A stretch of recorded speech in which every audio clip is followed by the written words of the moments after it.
You will not believe this. I've had the story for 3 years. I've had this interview with Virginia Roberts. We would not put it on the air. First of all, I was told, who's Jeffrey Epstein? No one knows who that is. This is a stupid story.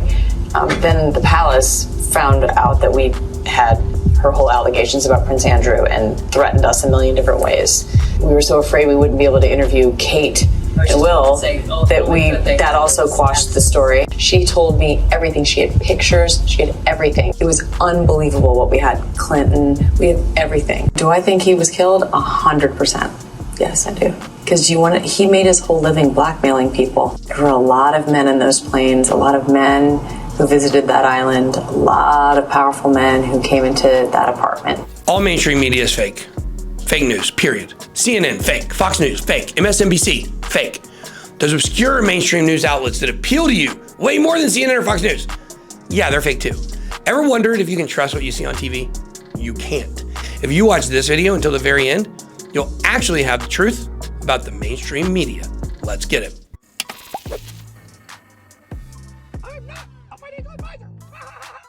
Welcome to the channel. I'm your host, BitBoy. And today we're getting deep. If you want your political, financial, and historical IQs to increase, watch this entire video and then add to the discussion by joining me on my Discord server, link below and on the screen. It's my new home base for my community. Everybody seems to know in the back of their minds that the media is lying to us and that it's more of a mouthpiece for people in power than a fair and impartial view of reality and current events. Like everyone else, journalists want to keep their jobs, and people quickly learn what their bosses won't allow them to say. There have been many cases over the years where journalists were taken off the air for stepping outside of the boundaries set by their management, advertisers, or other powerful forces, even if they were in the right or the story was good. Many good journalists really try to challenge people in power, but they usually run into a lot of trouble if they're working for a major network. This was happening for years with the Jeffrey Epstein case. He was so rich and influential that he was able to stop stories about him from being published or ever hitting the air. The clip in the intro is from a video that leaked in 2019 showing ABC News journalist Amy Robach venting about how she originally had the scoop on Epstein in 2015, but the story was squashed by management. She said she had a ton of research and interviews, but ABC decided not to air the story, probably because of pressure from powerful people connected to Epstein.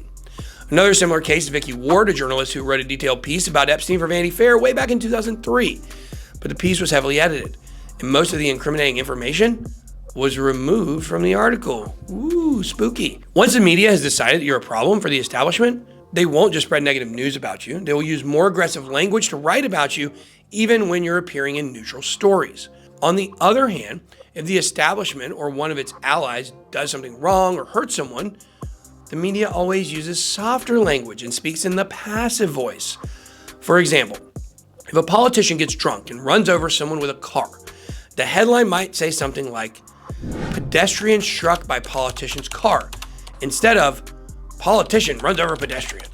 It seems like an insignificant change, but on a subliminal level, it places less blame on the person taking the action and redirects the blame to something else, like the car in our story. I will challenge you to look for this use of passive voice when you're watching coverage about controversial topics. It might help you read between the lines a little bit.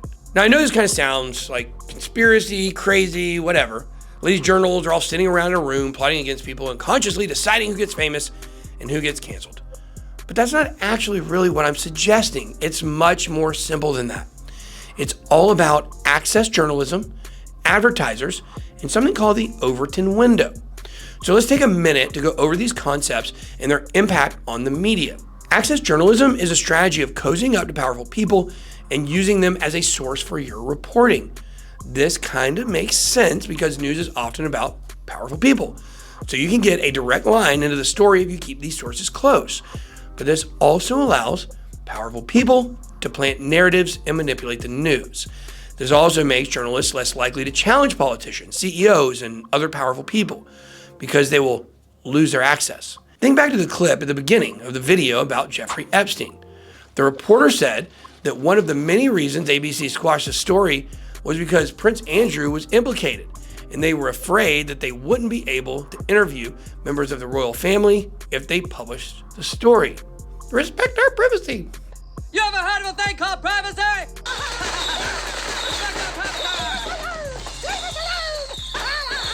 Down with the motorhead. Windows of You never want to bite the hand that feeds you. And that's why advertisement is so important in media narratives as well. News companies don't like to talk bad about the people who are signing their checks. And a lot of times this is actually the main reason for the check in the first place. Think about why defense contractors like Boeing or Lockheed Martin would advertise on the 5 o'clock news. Like, think about it. Isn't it a little bit weird? We know that missions aren't about getting around to it. They're not about crossing your fingers. They're about getting it done. They're about getting in, getting what you need, and getting home safely. Every mission is an expedition of the greatest importance, both to you and to us.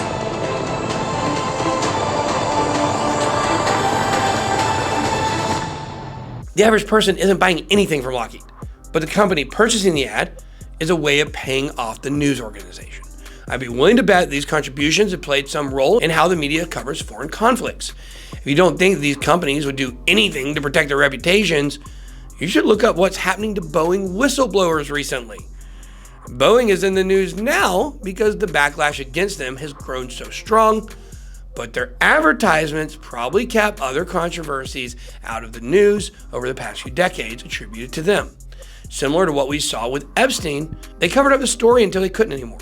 Then they acted like they were totally surprised when they finally covered it. We didn't know the whistleblowers had killed. There's a widespread problem. Think about how much advertising the pharmaceutical industry does, specifically on cable news channels like Fox and CNN. Unlike Boeing, they might actually get some customers from their ads, but the main purpose is the ability to control the narrative. It isn't always this direct, though. In many cases, the media is just staying inside the boundaries of whatever is considered socially acceptable, which is often called the Overton window when you're dealing with politics. Candidates that push the Overton window in either direction become targets for media smear campaigns. We've seen nearly a decade of this with Trump, but this goes much deeper than just one political party. The political parties are fake anyways. The media elevates candidates that don't rock the boat because that's what's safer for the establishment. Meanwhile, they will smear the candidates offering the more radical changes that we need and make them look totally crazy. In 2012 and 2016, Ron Paul on the right and Bernie Sanders on the left were both incredibly popular, and each of them faced similar smear campaigns from the media, where they were positioned as being unelectable because of their opinions and policies, even though they were developing an incredible amount of popular support. Anyone who's been in crypto for a cycle or two knows all too well how the media controls narratives and manipulates the masses. And anyone who dares to stand against the establishment, well, they're smeared and vilified. Think back at the crash of FTX and all the drama that followed with Binance. This is a perfect case study for this dynamic, which, by the way, don't forget about my latest book, Catching Up to FTX, available on Amazon to get all the tea on what went down in the Bahamas between myself and SBF. Link below. Sam Bankman-Fried gave politicians tons of money. He praised them in all of his media appearances, and he was always assuring the public that he didn't want to radically change the financial system like all those crazy crypto people. He just wanted to give it a nice upgrade in a way that wouldn't challenge the power of the people in charge. When everyone found out that he stole billions of dollars from his customers and took part in a ton of fraud, the media was extremely understanding and gave him the benefit of the doubt. Man, what a hard life this guy had. Even after he was found guilty, they continued to make excuses for him. They were not so charitable with CZ from Binance, though. CZ was not accused of doing anything to hurt his customers, but he did do something much, much worse. He protected the privacy of customers from the prying eyes of the establishment, which challenged the people in power and made him public enemy number one. SBF stole a bunch of money from people, while CZ probably made it easier for people to launder money and get around sanctions. What CZ did was still a crime, but it was also rooted in the anti-establishment values that crypto was originally seeking to promote. This is exactly why the media spoke about him in a much harsher way in terms than they did with SBF. Even though SBF's crimes are much worse, they're much more serious, and they actually involve tangible victims. As you can see, the media is not exactly an independent industry. Some people have called it the fourth branch of the government, but I think it's a bit more complicated than that. Because the media, well, they just don't do the bidding of the government. It also works more directly for its advertisers and anyone in power that they want to keep on good terms. So what do you think about the MSM, the mainstream media? Do you believe their lies? Or do you know their lies? Drop your comments down below. Make sure to smash the like button if you found value in this video. That's all I got. Be blessed. Big boy out.